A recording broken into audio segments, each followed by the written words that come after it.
Ön egy egészségügyi programban vesz részt, melynek célja az egészség megőrzése, jogközérzet biztosítása, annak szinten tartása és a betegségek megelőzése.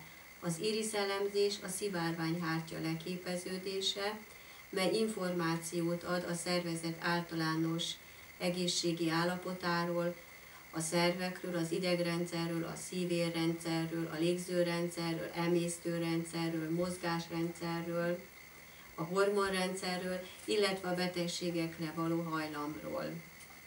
Irisz-elemzés dr. Pécel Ignác nehéhez fűződik. Lássuk az elemzést. A kamera segítségével egy felvétel készül a szem szivárványhártyájáról, és ezt fogjuk kielemezni. Akkor kérném, hogy megfogja a kamerát, és akkor elindítjuk a programot. Jó, most akkor elkezdődik a felvétel. Alul-felül videófelvétel készít. Az útmutatásokat a használat előtt.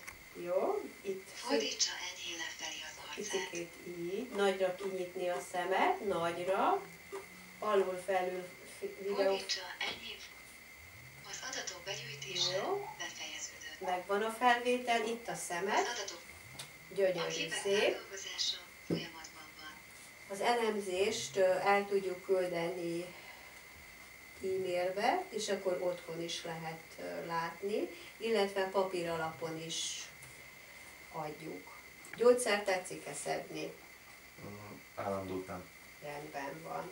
A gyógyszerek befolyásolják a pontos elemzést, általában nyugtatók, alkohol, ezek meg fájdalomcsillapítók megzavarják az elemzést. 60-80%-ban ad pontos felmérést, a Wolf-féle módszer az 90%-ban pontos. Megjött az eredmény, 3 szint látunk, a zöld, ami teljesen jó, ezzel nem kell foglalkoznunk, részletesen is elemezzük, és akkor ezt szépen ki tudjuk írni. Az idegrendszer ad egy kicsit komolyabb problémát, az 2-esbe hozza, a szívrendszert viszont 3-asba. A szívhez nem jut elég vitamin, és ez egy ilyen fáradékonyságot is okozhat. A hörgőket látjuk a tüdőn, a légzőrendszernél, az emésztőrendszernél pedig az epehólyagot.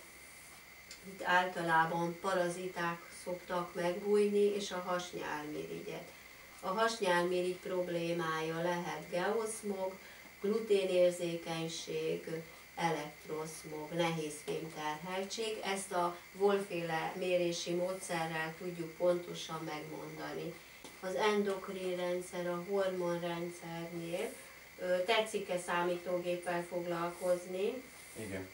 Igen, itt valószínű, hogy elektroszmog terheltséget látunk leginkább. Összefüggésben van az inzulin termelés felhasználása hasnyálmiriggyel, magas a koleszterin probléma, vérnyomásra való hajlamszorongás, alvászavar. Ágya mellett nincsen konnektor. De van. Van. Ez pedig azt mutatja, hogy zavarja az alvást, szorongást okoz. Itt le lehet védeni, hogy az ágyat legegyszerűbb elrakni. Az elektromosmog terheltséget a bioprotektorral szoktuk levédeni. Tehát akkor most megjött az eredmény, kielemeznénk. Milyen panasza van? Ropog a vállam, rosszul alszok, illetve tegnap voltam dokinál, látásmirigy. Igen. Hogyha jól megnézzük, akkor az iriszből is ez látható. A komoly problémának hozza az emésztőrendszert és a szív-érrendszert. Itt azt látjuk, hogy a bélflórája meg van kopva, ezt hozhatja a gluténérzékenység, nehézfém terheltség és a táplálkozási problémák. Az epehólyagot és a hasnyálmirigyet is erőteljesen hozza, ez parazita fertőzöttségre utal.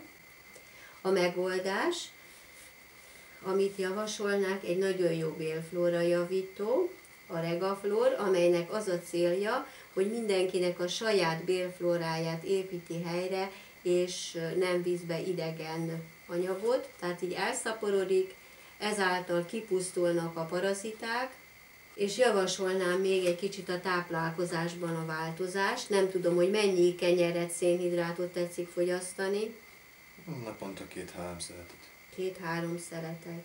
Nem érzi, hogy utána fáj a gyomra, vagy puffadtságérzés alakul ki? Szinte minden egyes étkezés után. Igen, tehát akkor ez egy tünete annak, hogy önnek ez a fajta szénhidrát nem megfelelő. Bármilyen kérdése van, itt az e-mail cím, és akkor tovább tudjuk folytatni a beszélgetést. Köszönöm szépen!